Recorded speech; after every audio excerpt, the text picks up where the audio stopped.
Fact check. Purely the facts. Does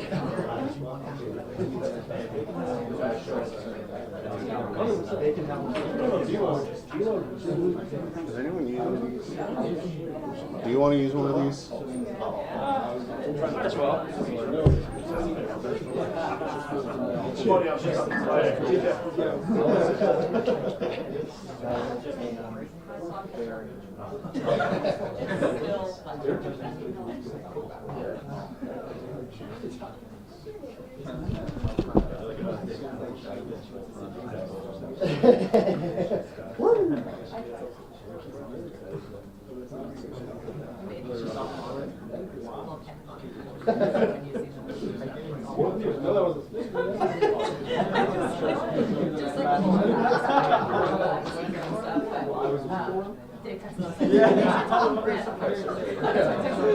By the way, fonts, colors, like, you were great. I had a really hard time being kind about that. I started to say it, and I was like, I'm not going to so I was like, hey. Yeah. Let me get it out of Actually, my own is getting off. Well, the thing I liked was the first game that we drew people acted like he was that's a lot. No, I'll just make sure that you have some. Like 5 times. Really has such a high. It's been great, but I just like, holy hell, it's like the busiest week of every year. First week. Being in charge of the I was a weekend guy for a year, and that was my first time. I'm excited to be here. It's like, I had a day off yesterday, but I'm just sitting there because it's like 6 or 7 days before that. I was like, Hey, how's it going?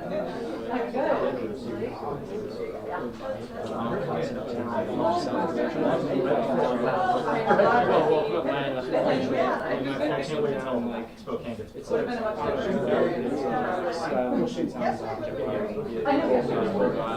they live there now, and this probably was nothing right now.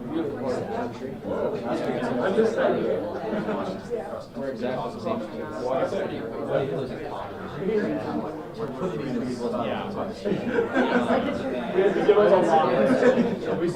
We sold a lot of souls. And then this is we did a lot of work. Other friends. I can't think of anybody.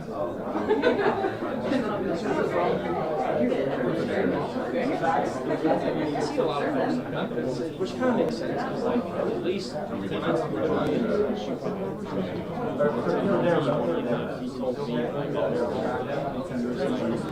this is the best college once a year.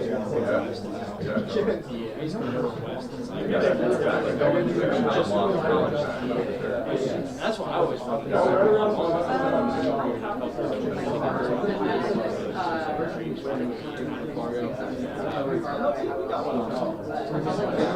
No, I'm saying we haven't beat them there.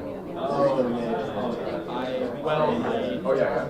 Last job is basically the end of March, and then I was there for like mid-April, and I went home and came back for spurts in May, and they were most of June moving out to July. But I guess regular season is great. I don't think they need it. No comes our name word. That's it, because this is a group game. That's not the actual.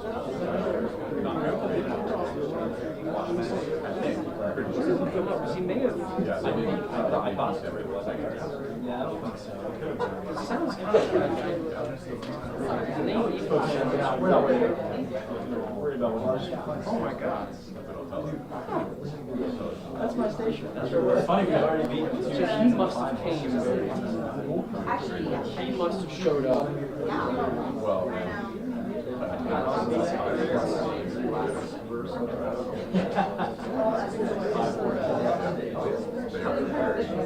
Yeah, so his stuff goes back to September. So when that's why. So I never met him. But he would have been the guy when I was. I mean, he probably would tell you that he's there now. Press conversations. They gave me good opportunities for stuff. I mean, they set me up well enough for me to end up Minnesota playing. It was a neat time. I was working there, but I can't lie.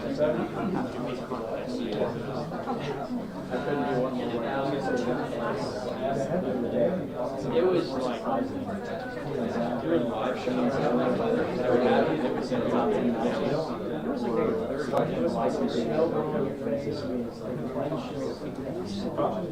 I think it's much better. Yeah.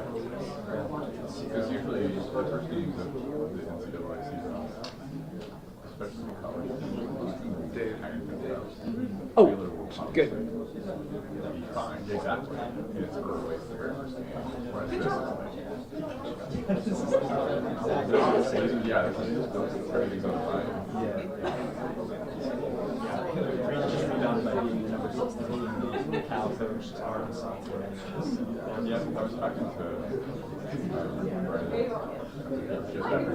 it, and said that there's a kid actually going to be legit. They're not right now.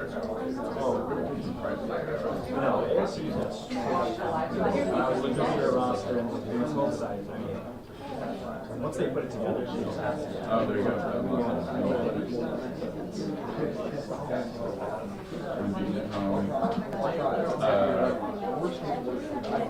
I don't think Fort Madison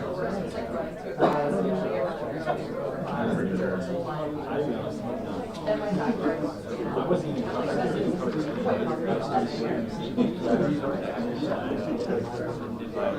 why didn't that use? this kind of stuff. So I had to go and be like, all right,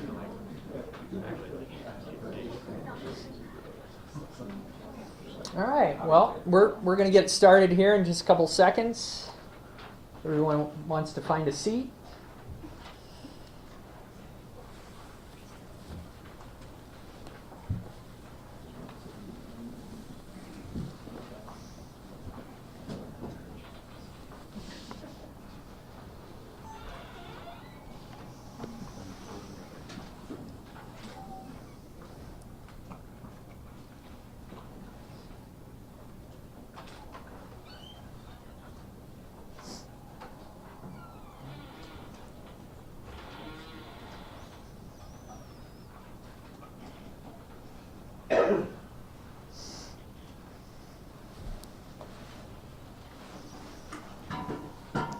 All right, well, I want to thank everyone for being here with us today, and especially shout out some gratitude to Professor Ryan Turcotte.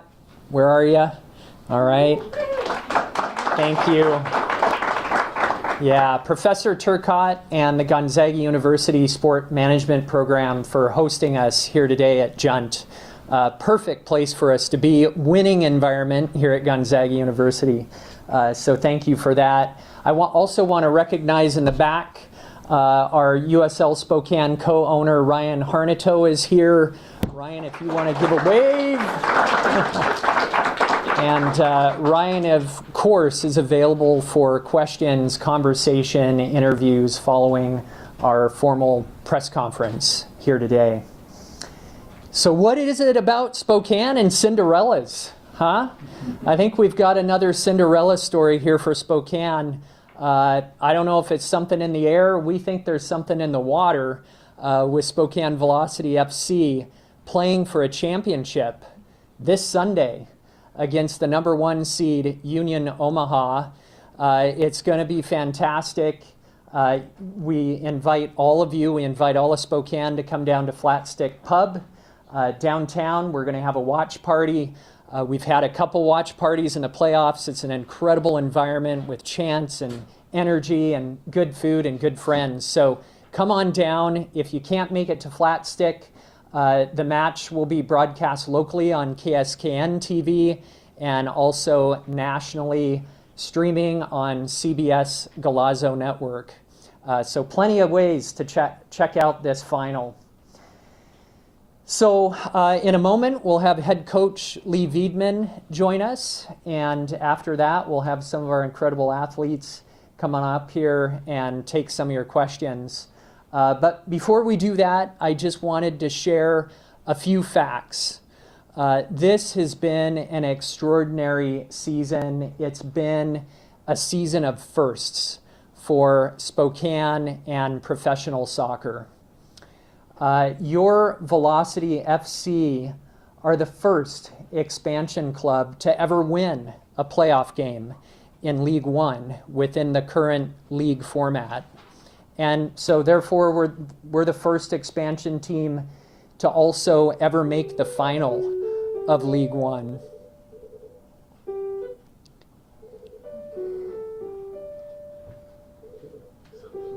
Pause for a second.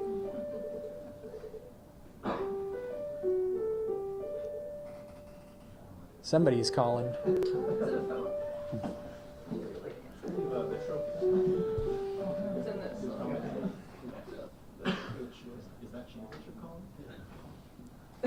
Yeah, that's a championship calling. We're here to answer it.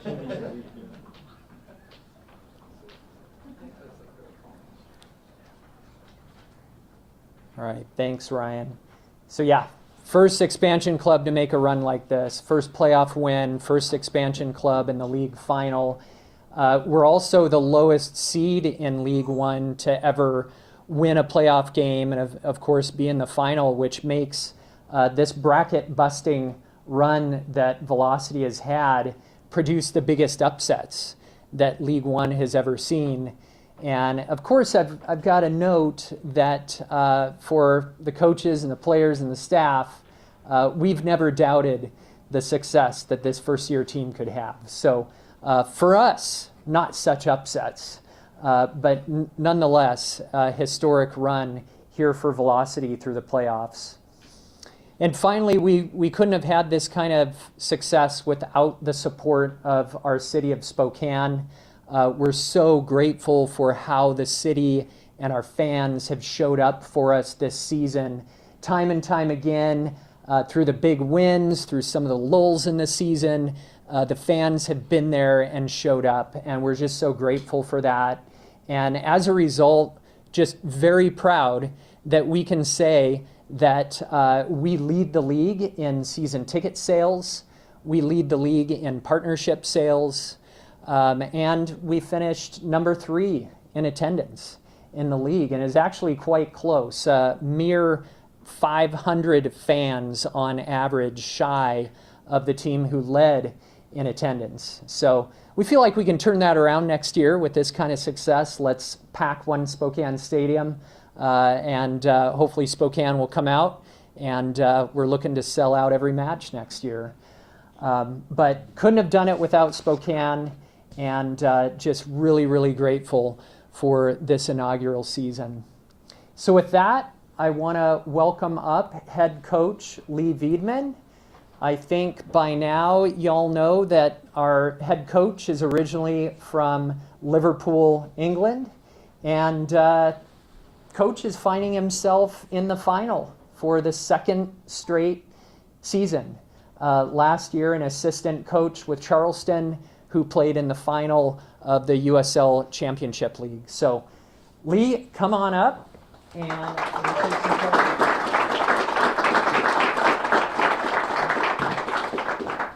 And we'll go round robin here with media. We'll start here with Jack with KXLY. And as we wind down media questions, then we'll open up for our students in attendance and fans as well. All right, Coach, so just needing 1 year to reach the championship with this new team. And so what's that sort of mean to you and what it means back to the people here to be able to deliver that in just one season? Yeah, well, I'll start off by saying that's not normal. The candid answer is nobody expected this in year one. But when you've got a group of hard-working people who work behind the scenes trying to build something like this, when you've got a great locker room of amazing people, excellent football players who work hard, apply themselves every day, deal with the highs, deal with the lows that a season brings, and then you've got the city of Spokane who have showed up for us all year. If there is a magic recipe, that is it.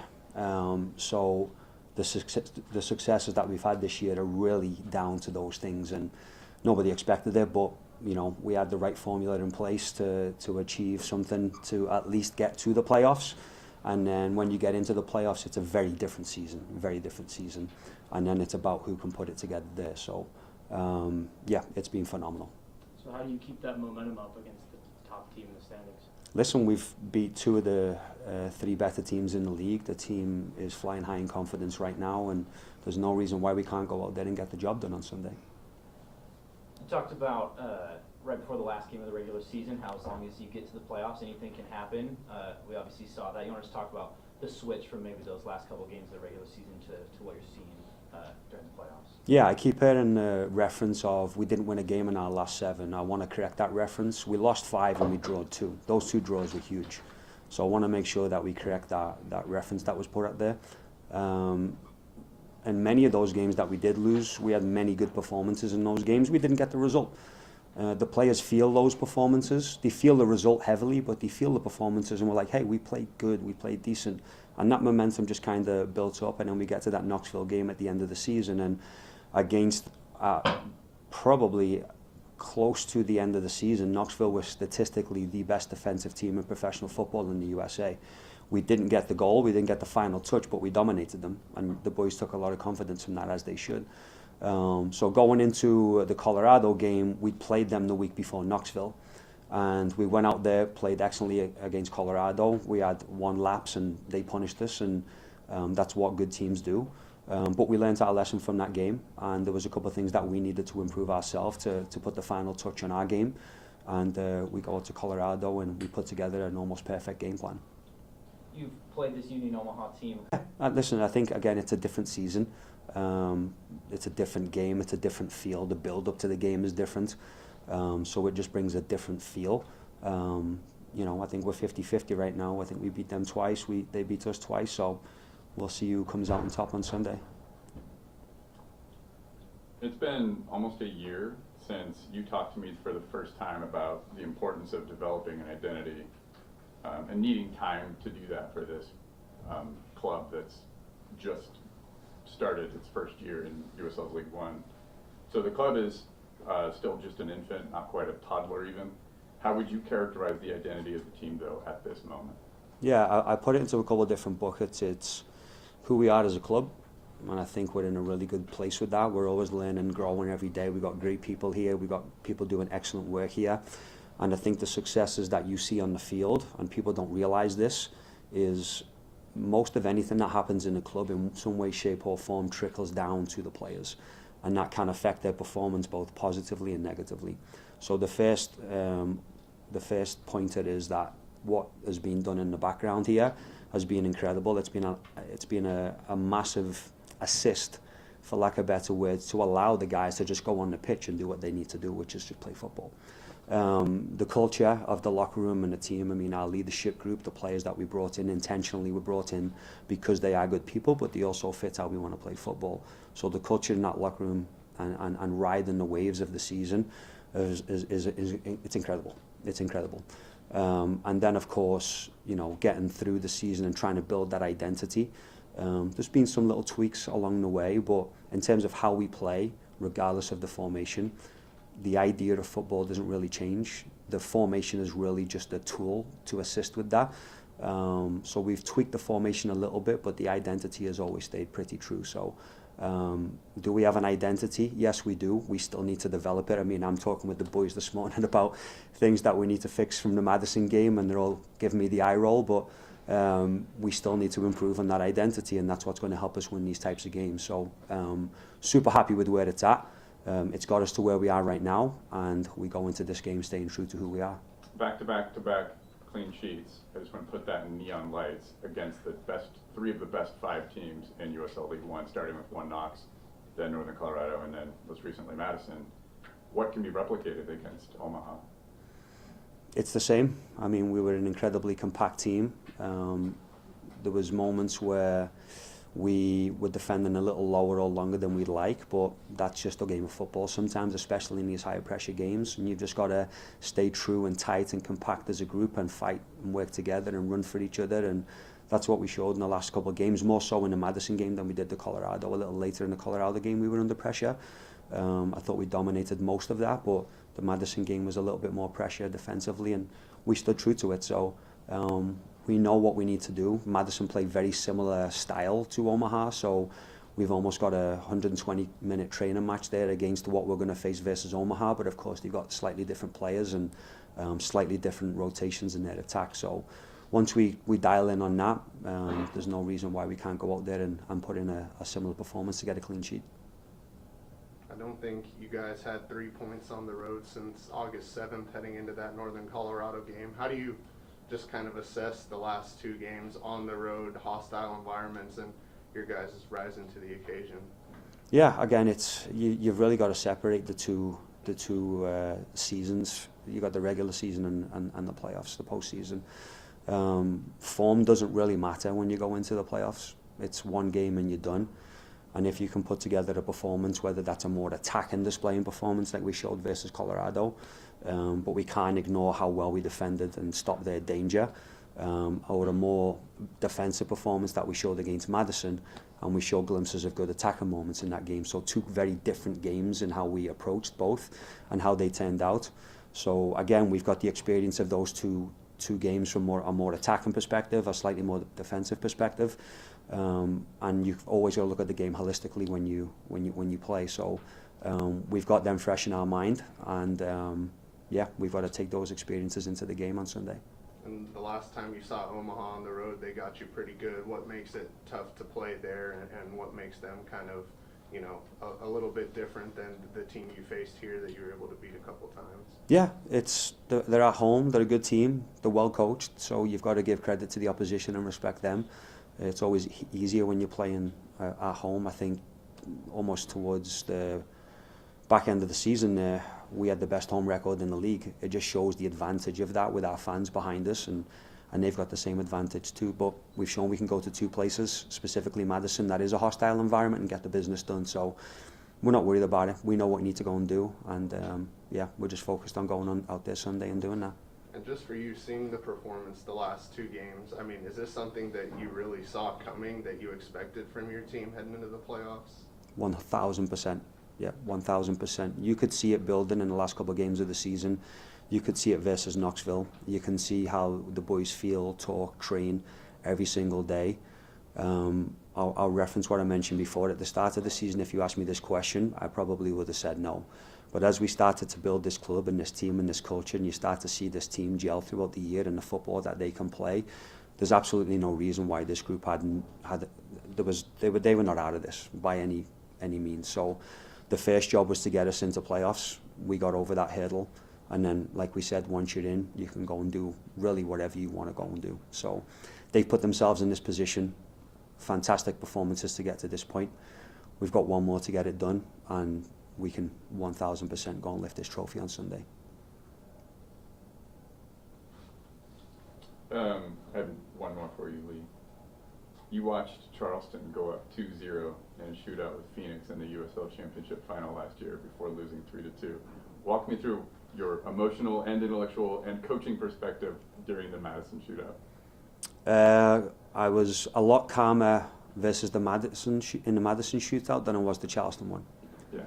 That was my first reflection. We trained hard, different scenarios, fun day on penalty shootouts. We'll do a game like penalty shootouts. We mix it up. We practice some different techniques to be composed when we step up for the penalties. But I think you saw a real composure from the group, and I think that radiated to the staff and the players on the sideline because we felt really calm in that moment too. Coach, two very different scores and just games overall in your 2 postseason victories. What did you take away from both of them, and how is that going to help you in the final against Omaha? Yeah, I think there's been some question marks to us on our attacking game in terms of putting the ball in the back of the net, and rightfully so. we did lead the league for a while, or at least within the top percentile of touches in the 18. I think our XG was up there as some of the highest.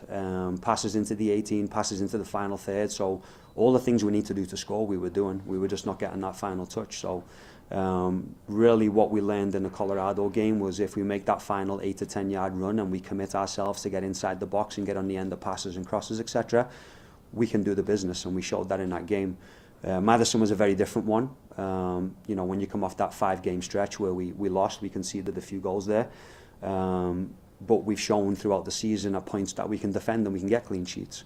So that was another, you know, kind of a point to make that, yeah, we can score goals and we can defend.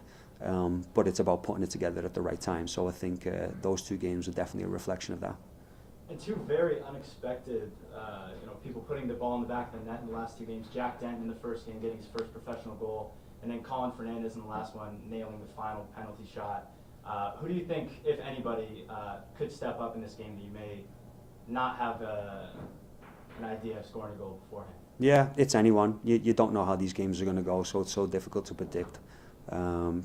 We just hope that it's 2 or 3 guys who are able to step up on the day and get the job done in the 90 minutes. And but yeah, we really don't know. I wish I had a crystal ball and could tell you. Any other questions from the audience? Feel free. How has this season set you guys up for success for the next seasons and all the seasons to come? Yeah, that's a great question. You know, it's something I've put a lot of thought to, because this could go many different ways. You've got your objectives coming into year one, which were really dial in on a style of play and get that ingrained in the team. So when somebody sits back at the end of the season and looks at us, they say, hey, that's a Spokane Velocity team. Anything that comes above that would have been a huge success. That's the reality. Now the competitor deep down in all of us wants to go out there and they want to go into playoffs, and we want to go and compete. So I think it's a 2-part answer. I'll have a follow-up on that in terms of getting to the final. Now when you do something like this that the guys have achieved this year, that can often change the goalpost for next year. You know, does the bar get raised even higher now? So listen, we always want to go out and we want to win. We want to be successful. That's never ever going to change. What we've achieved this year is absolutely incredible. We want to go out and do the same again next year. So I don't think that's ever going to change for us, but it's given us a lot of valuable lessons on the pitch, off the pitch from this year, to understand what it takes to do what the boys have done this year. And we've got to try and replicate that at a minimum and then push beyond that next year.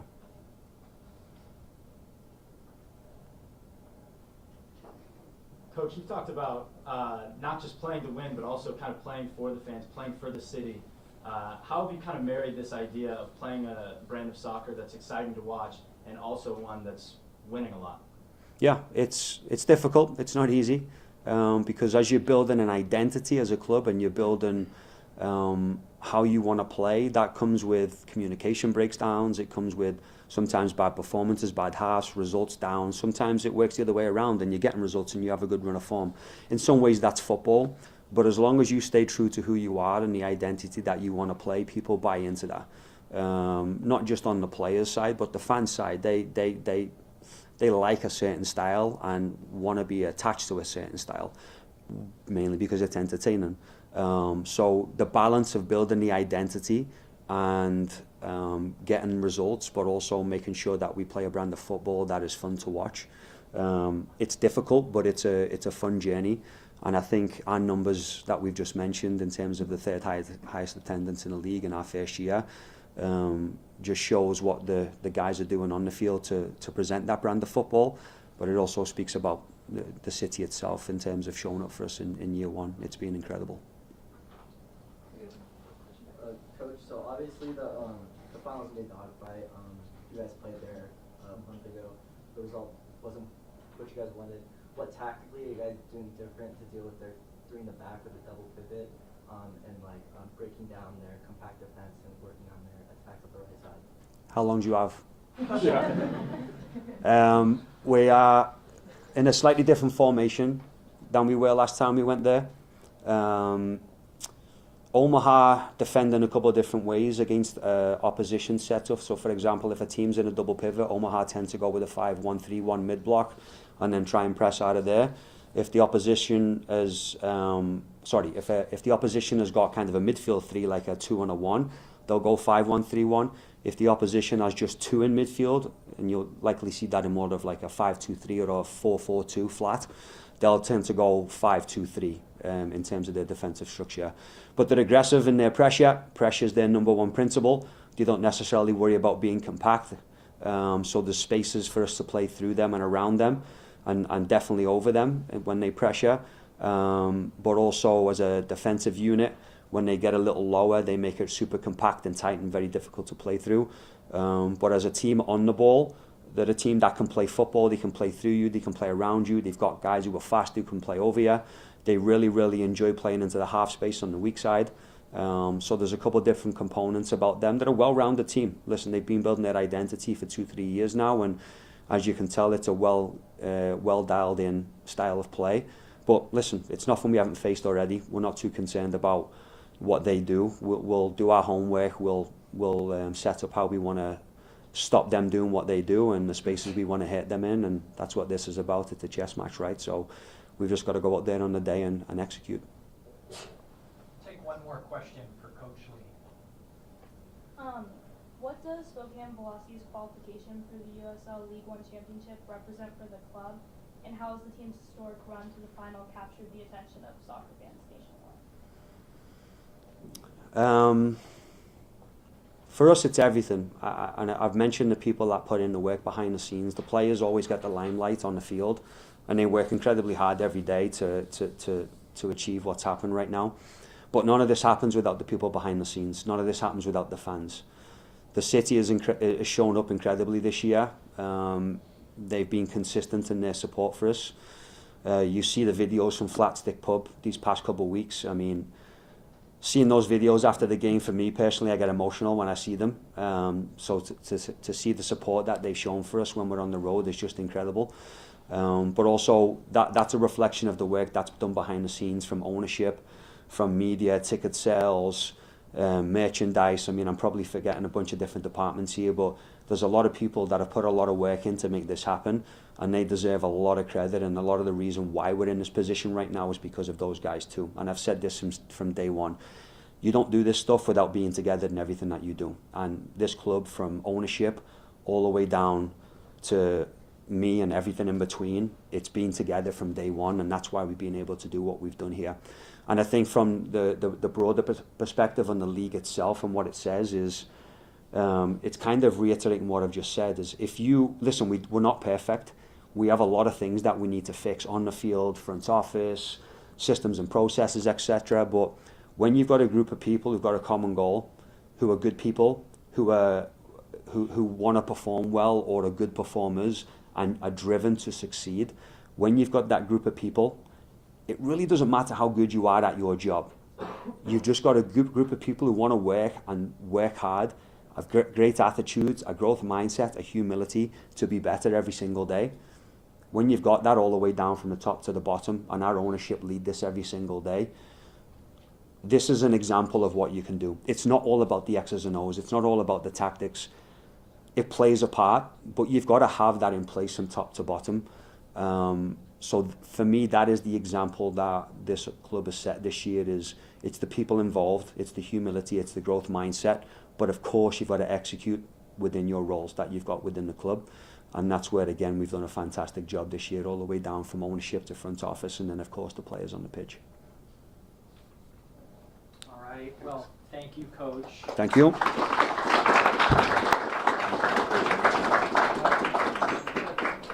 Okay, we're going to welcome up 2 sets of athletes, and we're going to start with team captain and first team all League One, Luis Gil.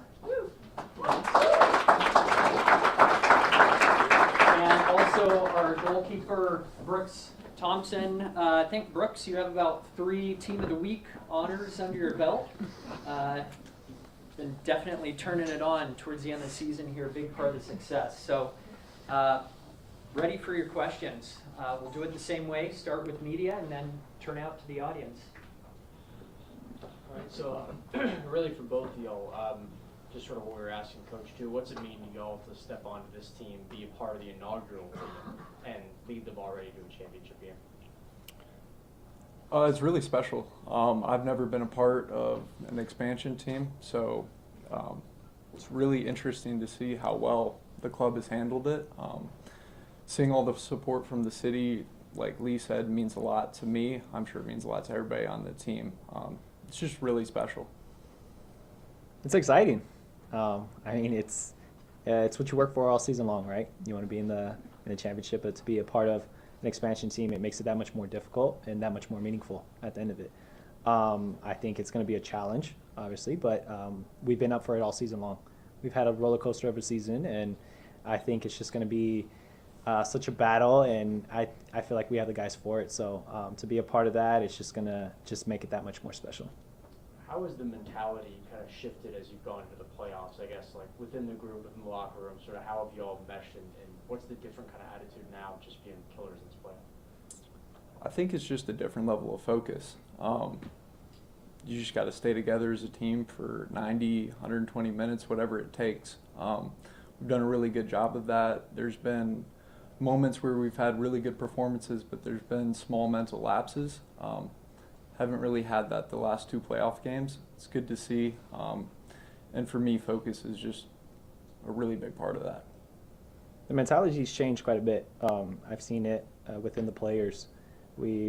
Especially coming out from, 5-6 games where we hadn't won, so that's always difficult to take, but we put ourselves in a good position to, get to the first step, which is make playoffs. But to have that mentality shift, and we know once, playoffs come, it's a whole different ballgame. You're one game and out. It's all about who wants it more, who digs deeper. And I always try to remind the guys before we go out onto the field is, it's about who wants it more. But it's going to take every single player to get to that point. And, we need all the guys on the roster to, put in the same amount of effort and have the same mentality to get through the game. So I think it's just that. It's just the biggest thing is the mentality, especially being the underdogs. We weren't like the top seeded teams or anything like that. So I think it's, to have that mentality shift, it's been such a big part of it.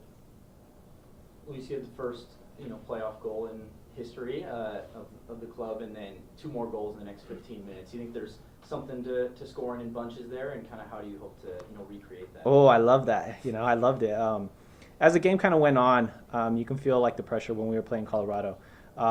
They were feeling a little bit more of the pressure. I kind of huddled the guys in at halftime, even before the game, of, the pressure's all on them. We're in their home. They're the higher seed team. We're kind of the underdogs, but as long as we play our game, I know the goal's going to come. Obviously, it was good that we got it within 15 minutes. 3 goals in 15 minutes takes pressure off of us at that point too, and so it's such a good feeling. But I mean, for the guys like Jack, his scoring his first goal, Anwar, getting that goal a few minutes later after mine, you can see that guys were excited about it, and we just wanted it more. We didn't sit back after 1 goal and park the bus. We could have easily done that and put ourselves in a bad situation against a team that likes to counterattack a lot. And they may not get a lot of opportunities that game, but they have players who can put that 1 goal away, and then it's a whole different ball game. So in order for us to get better in those situations, I think it was big time that we were able to get those goals in such a short amount of time. And Brooks, you want to just walk me through the save there and penalty kicks? Definitely showing some emotion there afterwards. Just kind of walk me through that, and just what's led to the success the last couple games. For me, on PKs, the way I look at it, break the goal up into thirds, and you basically commit to a third. Have an idea of what the run-up is going to be like. If they stutter step, you never want to go early and just give up the goal. It's really just committing and get it right, make the save. That's about it for that. And then what else was it? It was just 3 clean sheets in a row. What's kind of contributed to that? I think just the togetherness of the group. I really got to thank my back line. There's been a lot of big moments. Last game, cross comes in, I turn around, I see Cam just flying through the air. Great to see. So just the grit to want to win, like Luis said. I think that's what does it for us. So you're playing with North Carolina FC in the League One Championship Final last year. It goes to PKs. You guessed right, or you had a sense of where Joel Johnson was going to go for Charlotte Independence, and it was to your left again, put a strong hand on it, pushed it up off the bar. Did it occur to you in real time that the save against Sharif J was very similar to the one a year ago for North Carolina? What was going through your head at that moment? Not really. Probably was going through my head, just getting stick from all the fans at Madison. So hearing that for 120 minutes, it feels really good to kind of put it back in the face. So, all right, yeah. let's go there. In the other two games against Madison, we gave up 5, we scored none.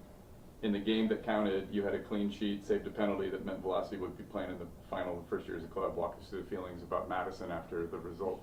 I mean, it's a great feeling. Like, I don't like talking while the game's going on. Obviously, anything can happen. I never want to be too early to celebrate. But, as a goalkeeper, you're just you're back there. You can hear everybody, chit-chat, all that. You look like a cone. So hearing that for 120 minutes, and then obviously the previous games where they score, honestly, worldies of goals. Just feels great. I mean, there's no other way to put it. There's a lot of gamesmanship. You got a bump in the chest from Christian Cheney. Your nice. former teammate Garrett said something to you. You may not want to share what he said, but well, I made him laugh. Okay. He was looking at me, and I kind of smiled with my tongue out, trying to throw him off. So I got him to laugh. But yeah. Final question for you, Luis. You probably did not imagine playing against your former club 5 freaking times in one calendar year. But nonetheless, here we are. Tied 2-2. They beat us twice at their home. We beat them twice at our home. What's going to be the difference this time? What a story that is, huh? I mean, playing against my former team in the final. I mean, I'm not even thinking about it too much like that. We've had some good games against them, and we've had some bad ones. So we know it's going to be a battle. Obviously, more is at stake now. But I feel confident with my team. I'm not looking too much towards them.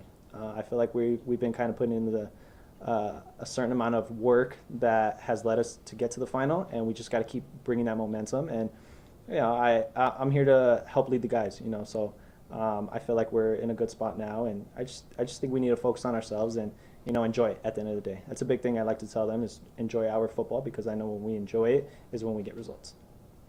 Luis, what was kind of your message heading into playoffs? You guys knew you were going to have to go on the road all 3 of these games if you were going to make it. You hadn't had much success on the road of late. Just what was your message to the guys, and how have you kind of seen that in the first 2 games? Yeah, going back to that, I mean, a big thing was just to enjoy our football. We had come back from 5-6 games of not getting any type of results, and which is tough, especially going into the playoffs. But we had put ourselves in a good enough situation to where we can have those moments and still be in the playoffs and still make it. Obviously, it would have been nice to do it in front of our fans, hosting the game. But a big thing that I told the guys was, to dig deep, but we would need everybody, even the guys. To me, the most important guys are the ones coming off the bench. They're the ones that are going to be the game changers.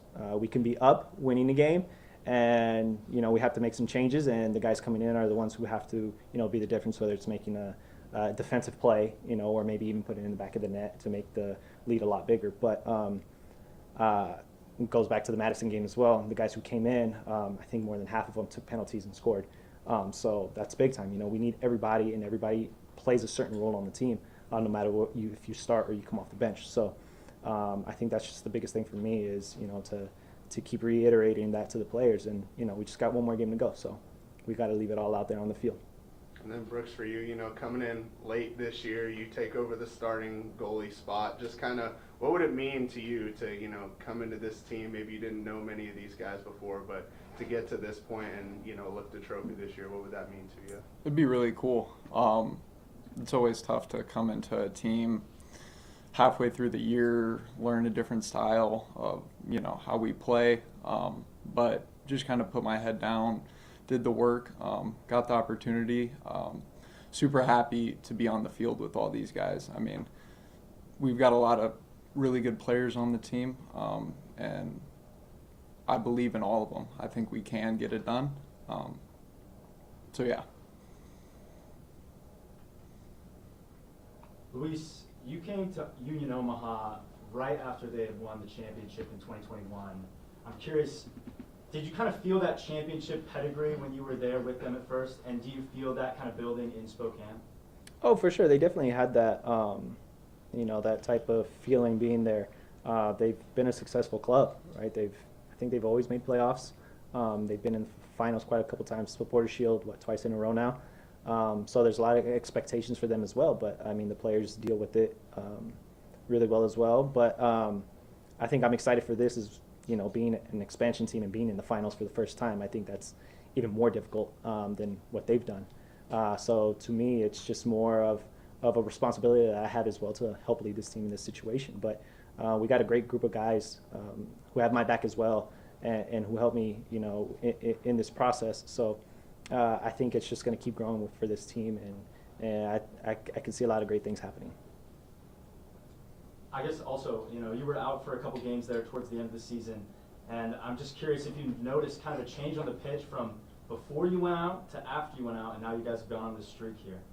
A little bit. Obviously, it's part of the game. Injuries are going to happen, and we've had quite a few injuries throughout the season, right? Even in the beginning of the year, where important players, kind of get season-ending injuries, but then we got guys who step in. So I'm always confident if I have to take a time, away, I'm injured or anything like that, somebody else is going to step in. Results aren't going to always go your way. When I'm on the field, we lose. It's not like I'm, anything special like that. So I think it's just important that we have that mindset of, okay, if one player is out, the next guy is going to step in. But obviously, I want to be on the field as much as possible. I feel like I can contribute, and we just got to keep it going. Questions from the audience?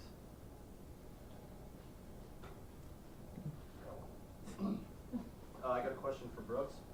As a goalkeeper in the last line of defense, you face lots of pressure in your position. What are some things you do to keep your mental health in check, especially when a match may not go how you want it to? It's a good question, to be honest. I think I just try to break it down and find solutions. There's always a solution, even if the game doesn't go your way. If you can look at it from a different perspective, not take it too much to heart, look at it, learn from it, and get better from it, that's all you can really do in a moment like that. Obviously, I'm going to get scored on. It happens. You're a goalkeeper. It's all about the next play. It's all about moving on and, internalizing it and staying in the game regardless of what happens if you make a mistake, if you're having the best game of your life. I have questions for both of you guys.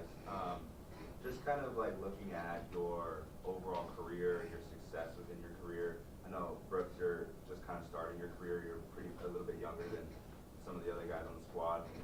Just a little bit of advice that you would give to maybe the youth kids who are looking to be in your position someday. What kind of advice would you give them to keep training during matches that might be hot or really intense matches? What kind of advice would you give to the youth? Go ahead. I'll go after.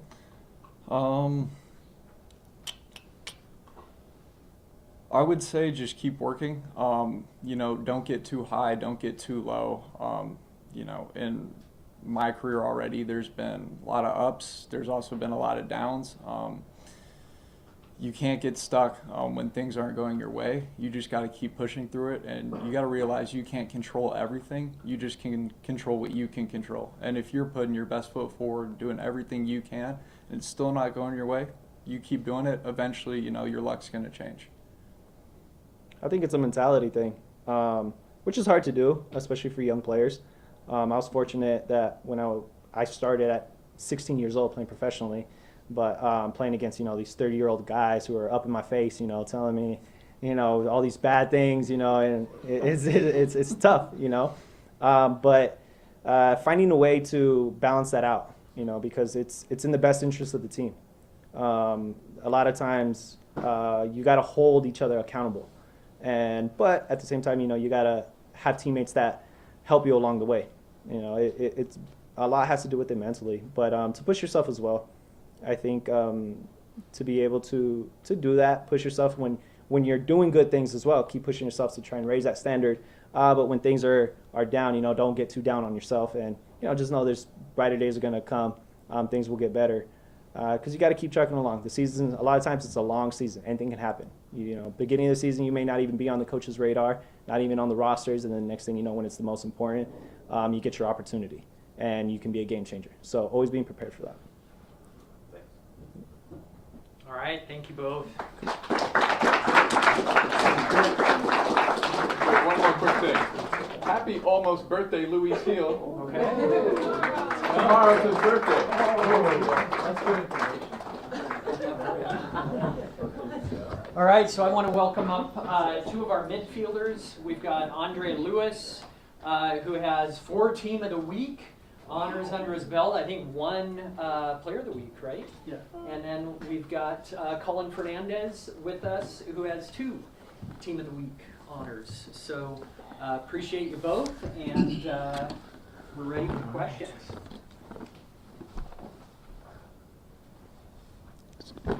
All right, y'all. So getting ready for the Giant game this weekend, playing at a place that is tough to win at against a tough team. Sort of how's the team sort of mentally going into this, and how has it been similar throughout this playoff? Sort of how have y'all been? Let me start. Yeah. I think it's been the same. I mean, obviously the mentality's shifted in the playoffs just because there's more at stake. But I think the guys have handled it extremely well. There's been a freedomness in the team that we know what we have to do on the weekend, and in training we're going to work and do whatever we have to do to get better. But also, we're enjoying it. We're enjoying every minute of it together, and I think that speaks a lot to the group. I mean, that's not always easy to do in those moments. It's the same for me. I think it's the same with the group, with all the guys. You can see it in training. You can see how we enjoy it as a family. I would always say family because I'm strong on family, so I don't really use the word group. But in training and how we receive information from the coaches, you could see it. So I don't think there would be any difference how we approach these games. We're going to go for it, and we're going to go with everything that we have, whether we're at home or away. How much extra does it mean to y'all to be setting so many firsts in this first season, and to be able to do this as an expansion side that nobody has ever done in this league in this format? Yeah, I think it's really special. I mean, but like Leigh mentioned, it speaks on behalf of the club from top to bottom. I mean, without them, we couldn't do what we do. I think that they're the ones who have put this fan group together. The fans have come out every single game to support us, and without them, we can't do what we do. And that's the reality of it. And so, to the ownership, to the front office, and to our fans, I think we owe them everything. And I think without them, we're nothing. Yeah, I agree. With us being the team that finished 7th, I don't think there is any pressure on us. I think all the pressure is on them. So we just have to go and do what we have to do, pretty much. I wanted to ask about that pressure. When you go in, they're at home, they're the higher seed. The first 2 playoff games, and again for this one, can you guys kind of feel that they feel like they have to perform because they're the higher seed, and does that help you guys? Yeah, I mean, I think it's a good way to look at it for us. I mean, truly, we're going somewhere that's difficult to play, and if we look at it from an aspect of all the pressure's on them, it takes the pressure off us, and we're able to play our game and focus on the things that we can control. And if we execute on the day, then we're going to get the result. Yeah, and as you can see all over social media, you can see the percentage for them. It's always high, and knowing the fact that they win the Supporter Shield and they are the champion, whatever, last year or 2 years before, they always been favorite in this league. And as I say, we come in as an expansion team. We always the underdog. As you can see, we have great players here, but we never get the recognition that we need. But we keep pushing, and we keep showing them that we can do whatever it takes. And now we are in the final, so we just go in there and embrace what we have right now. Have you guys felt any, major shift, either in the game or just the team's attitude that's, contributed to this run? I think it's just been a confidence thing. I think we've been, for myself personally, I think that I'm a very firm believer in the way you train is the way you're going to perform on the weekend. And I think that from the guys that are on the bench that aren't even on the roster to the guys that play every minute of every game, we're competing at all moments of training. That prepares us for the game. Guys are playing against, I think guys are playing against better players than they are in training than they may be playing on the weekend. And I think that challenges everybody and it challenges the environment, and I think that's what brings success. I think that it speaks on behalf of the roster and the team and the guys that we have.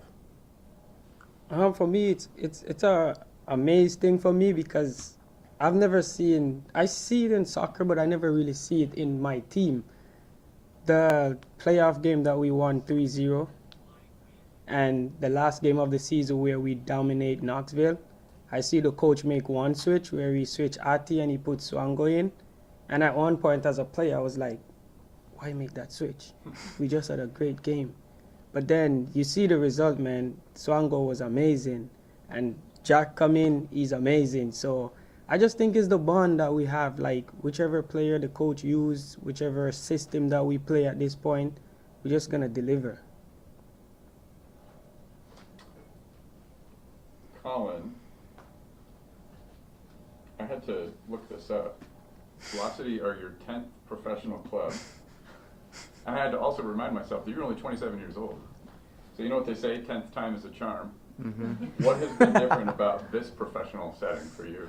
I think sort of the connection with the front office, with the staff, I think it's made me feel a lot more comfortable, and I'm able to kind of just enjoy playing football and be who I am.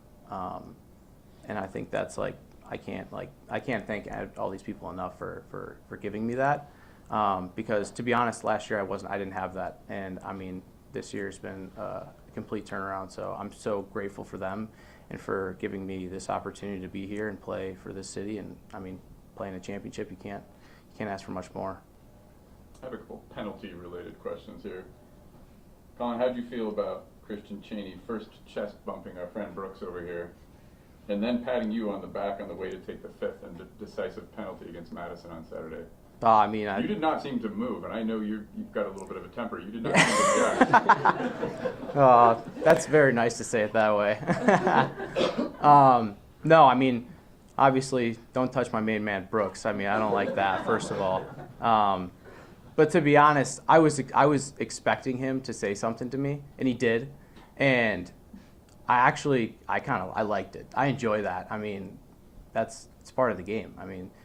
I love going places and the fans are yelling at you, and then I go and do my job, and the whole place is silent. So, as we described it at Flat Stick, we didn't love him doing that, but we also didn't hate it. Exactly. I'd expect nothing less, and I enjoyed it.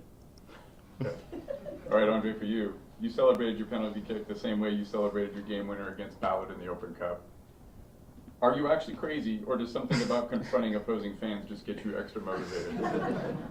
It motivates me, of course, but for Madison, it's a bit of payback. I will never forget when they beat us 3-0 at home, how they were celebrating in front of our fans. And then when they beat us 2-0, they were talking a little bit of trash. So it was a bit of payback. I wanted us to score during the game and win, but I had a gut feeling that we were going to win this game. So I was just waiting on it, when, to do that payback. So, yeah, to do it in front of the fans, especially when I was walking out, because I was talking with Collin, Brooks, the main man over there. He's my roommate on the road, so we talk about him making one.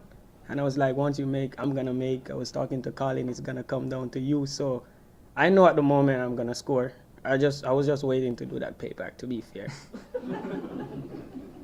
Collin, what was that moment like when you scored the final penalty? It kind of seemed like you were like, Ricky Bobby, what do I do with my hands? Because you ran over to Brooks and he was talking to the fans. Yeah. And then you were like, you didn't really know what to do. What was that whole moment I was like? really, to be honest, I was pretty confused. Brooks was looking the other way. I was like, okay, I mean, I score, I run to Brooks. Obviously, he's the one who made the save. He's the one who made the big difference. And I run over there, and he's like staring at the other way. And I'm like kind of confused on what's going on, so I start just like running all over the place. But once I could get a hold of him and we all could get together, that was like really the special moment. I mean, Ricky Bobby. yeah, Ricky Bobby. That's good. And then Andre, for you, I mean, when you kind of look back on your career from scoring against France as a teenager to going overseas to coming to America, and now, did you ever think in your first year with an expansion club here that you'd be playing for a trophy? In everything you do, you want to compete. I never expect that we would be this far because I didn't know what to expect. I put a lot of thought into coming here. I talked with the coach, and after getting off the phone, I talked with my agent, and I was like, yeah, he's sounded like something strong, something I would take on. But yeah, as I said, like I didn't know the players. When I start to see the signing, I know Luis, big player in the league. I know Collin throughout the championship. So I was a little bit like, let's see what the year after offer. But while I get here and I see the setup, and as everyone can say, ownership, I can say it's a lot better than even championship team, man. Like the treatment that we get here is special. So I know after games, I know we played, I know we are a special team. I just didn't know how it was gonna play it out. I know we're in the final, so as I say, I'm just embracing it. Yeah, for each of you, I mean, coming in inaugural season, you both have played with, multiple other clubs. When was kind of the moment, and, since we're reference heavy today, I'll go Jim Carrey from Dumb and Dumber, where you kind of were like, you're telling me there's a chance where, this team can actually win a championship. When was that moment for each of you? I mean, I think you saw throughout the season, you saw glimpses of we've had so many positive performances, and you could see that like this team was coming together. But I mean, I would say our first playoff game is when you saw that we were like, wow, we can actually do this thing. We go out on the road and smack one of the best teams in the league and come out with such a positive performance that gave us all the confidence we needed. For me, I don't know if you guys remember, and it's coming down to Omaha. It's the 3-2 game at home. That's when I start to I have a lot of friends that play soccer overseas in the U.S. I have my friends calling me, and they're like, yo, you guys are a good team. They enjoy the game, and the way we play the championship team, the favorite, that was the moment I realized, like, we can do it, and we can go as far as we can. Yeah, Colorado game, I never have Colorado as a team that's going to beat us, to be fair.